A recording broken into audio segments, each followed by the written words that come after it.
મારા ભક્તોને હાથ ફેરવીને સમજાવું છું, દીકરાઓ વિશ્વાસ કરી લો.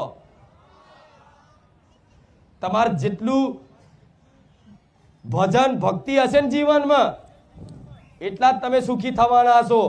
નકર હું તો રોજ કહું છું અને દર રવિવાર બોલતી રહીશ કે મારી વાત તમને ગળે ના ઉતરતી હોય તો બે હાથ જોડીને કહું છું કે ખોટો સમય અને ખોટા ભાડા મારા ધોમ પાછળ ના બગાડતા.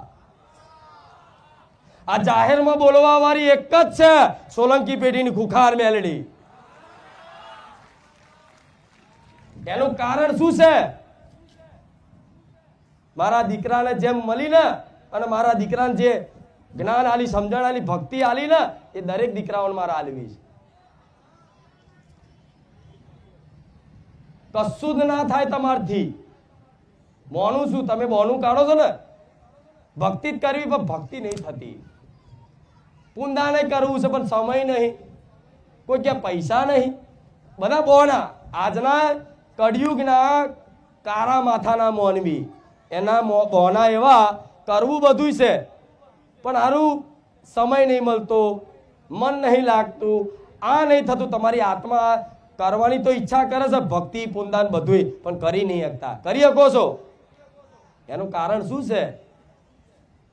ખાસ કારણ, મુખ્ય કારણ એક જ છે કે તમે કોઈ પણ વસ્તુ, પૂજા પાઠ, હવન કે ગમે તે કરતા હોય, અનુષ્ઠાન કરતા હોય, માતાજીની ઉપાસના કરતા હોય, એના ફળ સ્વરૂપ તમે કંઈક અંદરથી માંગણી ચાહો છો ને એટલે ફળ નહીં મળતું.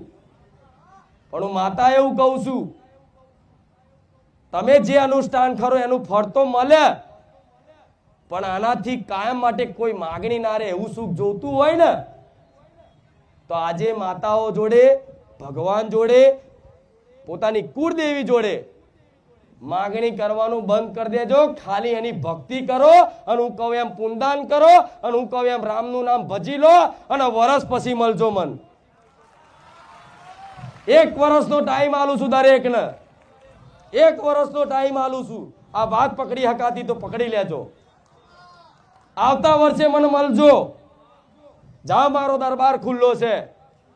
આ મારી વાત મોની અને જો કોઈ સ્વીકારી અને મેં જે કીધું એ ચાલુ કરે અને આવતા વર્ષે કોઈ ફળ ના દેખાય ને એ દર જાહેરમાં આવી અને તમે જે કર્યું એનો પુરાવો આલી અને મને માતાને કહેજો કે માં અમે દુખી થઈ ગયા, અમે બરબાદ થઈ ગયા કરવામાં, તો હું મેલડી જાહેરમાં બોલું છું, હું ગાદી બંધ કરી દઈશ.